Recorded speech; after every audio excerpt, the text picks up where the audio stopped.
Hi hello എല്ലാവരും സുഖമായിരിക്കുന്നു. അപ്പോൾ ഇത് വൈകുന്നേര സമയത്തൊരു വ്യൂ ആണ് കേട്ടോ. നമ്മുടെ വീടിൻ്റെ ഫ്രണ്ടിൽ നിന്ന് നോക്കുമ്പോഴത്തേക്ക് ഞാൻ നേരത്തെ എൻ്റെ ഓൾമോസ്റ്റ് എല്ലാ വീഡിയോയുടെയും ഇൻട്രോ ഇതാണ്. അപ്പം ഇന്നത്തെ നമ്മുടെ വീഡിയോ എന്ന് പറയുന്നത് നല്ല നാടൻ ചൂരമീൻ കറിയാണ് കേട്ടോ. അപ്പം റച്ചൻ ചൂരമീൻ വാങ്ങിക്കൊണ്ട് വന്നിട്ടുണ്ടായിരുന്നു. ഫ്രഷ് ആണോ എന്ന് ചോദിച്ചാൽ എനിക്ക് ഡൗട്ടുണ്ട്, പക്ഷേ എങ്കിലും കറി നല്ല ടേസ്റ്റി ആയിരുന്നു കേട്ടോ. അപ്പോൾ ഇതാ ചൂരമീനൊക്കെ ഞാൻ വൃത്തിയാക്കി ചെറിയ കഷ്ണങ്ങളാക്കി മാറ്റിയിട്ടുണ്ട്. പിന്നെ അതിൻ്റെ പനഞ്ഞിലും കൂടെ ഉണ്ടായിരുന്നു. പനഞ്ഞിൽ നിന്നാണോ നിങ്ങളുടെ നാട്ടിൽ പറയുക? നമ്മളിവിടെ പനഞ്ഞിൽ നിന്നാണ് കേട്ടോ പറയുന്നത്. അപ്പോൾ എനിക്കിതിൻ്റെ ഫ്രൈ ഭയങ്കര ഇഷ്ടമാണ്. അപ്പം മീനൊക്കെ നന്നായിട്ട് ക്ലീൻ ചെയ്തു. അപ്പോൾ നമുക്ക് ഈ ഒരു മീൻ കറിയിലേക്ക് ആവശ്യമുള്ളത് കുറച്ച് വെളുത്തുള്ളി, ഒരു 2 കഷ്ണം ഇഞ്ചി, ചെറുള്ളി, കറിവേപ്പില. അപ്പം ഞാനിത് അരിഞ്ഞല്ല ചേർക്കുന്നത്, നന്നായിട്ട് ചതച്ചിട്ടാണ് ചേർക്കുന്നത്. അപ്പോൾ നമുക്കതിനാവശ്യത്തിന് 2-2.5-3 ടേബിൾ സ്പൂൺ മുളക് പൊടി, അതുപോലെ 2 ടേബിൾ സ്പൂൺ മല്ലിപ്പൊടി, പുളി, അതുപോലെ ഇഞ്ചി നമ്മൾ എടുത്ത ഉള്ളി, കറിവേപ്പില, ഇതെല്ലാം കൂടെ ജസ്റ്റ് ഒന്ന് മിക്സിയുടെ ജാറിലിട്ട് ചതച്ചെടുത്തു കേട്ടോ. അപ്പോൾ ഇതാ ഞാൻ മൺചട്ടിക്കകത്താണ് വെക്കുന്നത്. അപ്പം ചട്ടി ഞാൻ അടുപ്പത്ത് വെച്ച് ചട്ടി ഒന്ന് നന്നായിട്ട് ചൂടാവട്ടെ. ചൂടായി വരുമ്പോഴത്തേക്ക് നമുക്ക് എണ്ണ ഒഴിക്കാം. വെളിച്ചെണ്ണ യൂസ് ചെയ്യുന്നവർക്ക് വെളിച്ചെണ്ണ, നിങ്ങൾ ഏത് എണ്ണയാണോ യൂസ് ചെയ്യുന്നത് അത് നമുക്ക് ചേർക്കാം.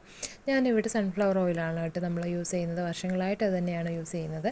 അപ്പോൾ ആവശ്യത്തിന് എണ്ണ ഞാൻ എടുത്തിട്ടുണ്ട്. ചൂരമീൻ കറിയൊക്കെ നമുക്ക് ഒന്ന് ഇരുന്ന് കഴിയുമ്പോഴാണ് അതിൻ്റെ ടേസ്റ്റ് വരുന്നത്. അപ്പോൾ കുറച്ചേറെ എണ്ണ ചേർക്കുകയാണെങ്കിൽ നല്ല രുചിയായിരിക്കും. പക്ഷേ ഹെൽത്തി ആണോ എന്ന് ചോദിച്ചാൽ അല്ല. അപ്പം നിങ്ങളുടെ ആവശ്യത്തിന് എണ്ണ ചേർക്കാം. എന്നിട്ട് ഞാനിതിലേക്ക് 1 ടീസ്പൂൺ ഉലുവയും 1 ടീസ്പൂൺ കടുകും കൂടെ ചേർത്തിട്ടുണ്ട്.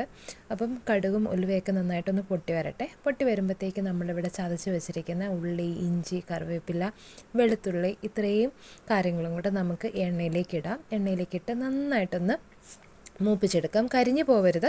പക്ഷേ ഇതിൻ്റെ നമ്മൾ ഈ ചേർത്തിരിക്കുന്നതിൻ്റെ എല്ലാം പച്ചമണം ഒന്ന് മാറുന്നത് വരെ നന്നായിട്ട് നമുക്കൊന്ന് മൂപ്പിച്ചെടുക്കാം.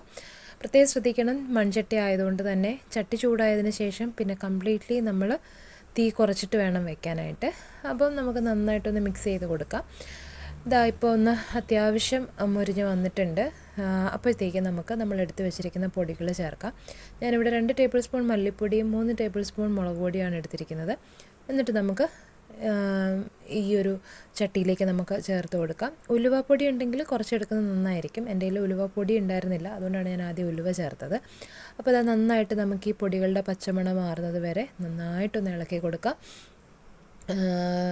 കൈവിടാതെ ഇളക്കണമെന്നൊന്നുമില്ല, പക്ഷേ എന്നാലും നമുക്ക് കരിഞ്ഞു പോവാതെ പ്രത്യേകം ശ്രദ്ധിക്കണം.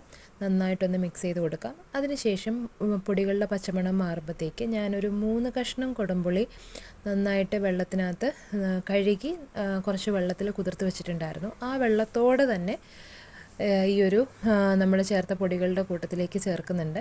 ഇനി ഇതൊരു ചെറിയ രീതിയിൽ ആ ഗ്രേവി ഒന്ന് ചെറിയ തള വരുന്നോടം വരെ നമുക്കൊന്ന് ഇളക്കി കൊടുക്കാം. അപ്പം നമ്മൾ ഇതുവരെ ഉപ്പ് ചേർത്തിട്ടുണ്ടായിരുന്നില്ല.